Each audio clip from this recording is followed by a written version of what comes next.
Salut à tous. Alors aujourd'hui, on va parler de pénurie alimentaire et essentiellement en France. Je ferai sûrement une autre vidéo sur la pénurie alimentaire mondiale, car il y a bien des pays dans le monde où on est soit en grosse crise alimentaire où les produits coûtent extrêmement cher, ou en pénurie de certaines matières alimentaires. En parlant de la France, pour le moment, on n'est pas dans une pénurie à venir dans ces prochaines années, parce qu'il y a trois principales raisons à ça. C'est que notre agriculture occupe plus de 50% de notre territoire. Nous sommes le premier pays agricole de l'Union européenne avec plus ou moins 20% de produits agricoles et agro-agricoles. Et en 2011, on était le troisième pays exportateur mondial de produits agroalimentaires. Ensuite, nous sommes un des plus gros producteurs de céréales. Par exemple, le blé, on est au 5e rang mondial et au niveau de l'Europe, on est au premier rang pour le blé. Le maïs, on est au 8e rang mondial. Ensuite, on a le sucre au 7e rang mondial. On a le lait au 3e rang mondial. Et on a tout ce qui est produits laitiers, fruits, légumes et l'élevage de viande bovine, où on est au 5e rang mondial. Donc, pas de risque de pénurie alimentaire pour le moment en France. Pourquoi je dis pour le moment?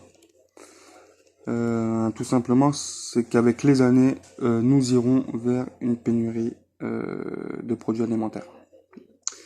Tout simplement parce que nous sommes en surpopulation.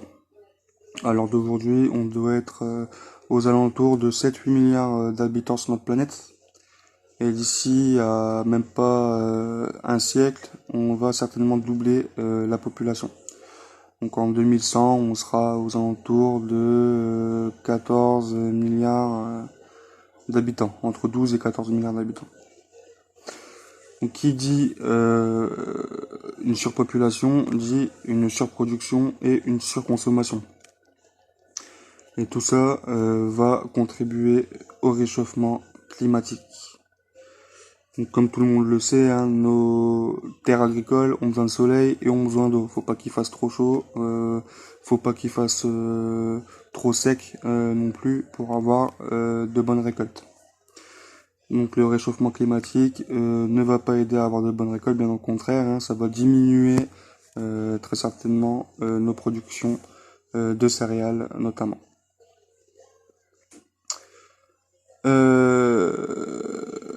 Il y a aussi l'affaiblissement de l'agriculture française en France depuis les années 1930 ou 40 jusqu'à maintenant. On a perdu à peu près, on a divisé par 5 le nombre d'exploitants agricoles.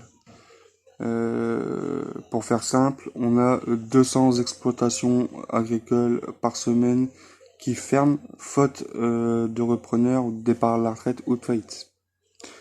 Donc je vous ai laissé imaginer dans 100 ans, si on continue comme ça, notre part agricole va très certainement chuter. Mais ça, je reviendrai aussi là-dessus sur une autre vidéo qui sera un peu sûrement intitulée Comment sauver notre agriculture française et nos agriculteurs. Je reviendrai là-dessus. Et il y a aussi les crises à venir qui vont faire en sorte qu'on ira vers une pénurie alimentaire. Regardez par exemple la crise du Covid-19 a fait que tout le monde a eu peur, tout le monde séchait dans les rayons, tout le monde a dévalisé et en fait on a créé nous-mêmes une pénurie alimentaire. Et aussi on a fermé les frontières, donc les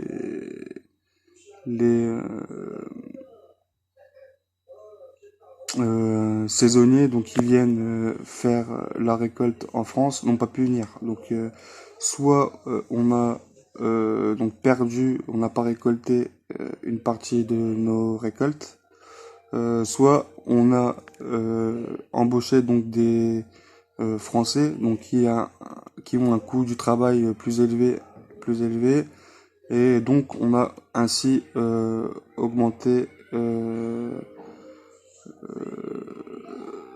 coût de production de nos fruits et légumes. Vous regardez maintenant dans vos rayons, vos fruits et vos légumes, ils ont augmenté, je sais plus, 20 ou 30%.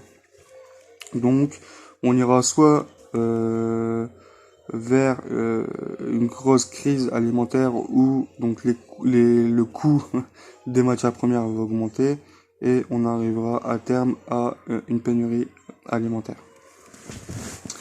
Il y a quelques solutions justement pour parer à cette crise alimentaire, ou en tout cas pour être prêt et pour ne pas la subir. La première des solutions déjà, c'est de faire des stocks.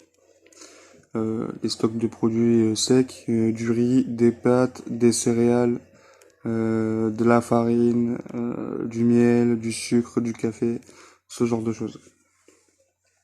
Ça, c'est une des premières solutions. La deuxième solution, c'est pour ceux qui le peuvent, hein, ceux qui ont un jardin ouvrier, un terrain, c'est de devenir indépendant alimentairement. Donc soit faire un potager et planter des arbres fruitiers par exemple.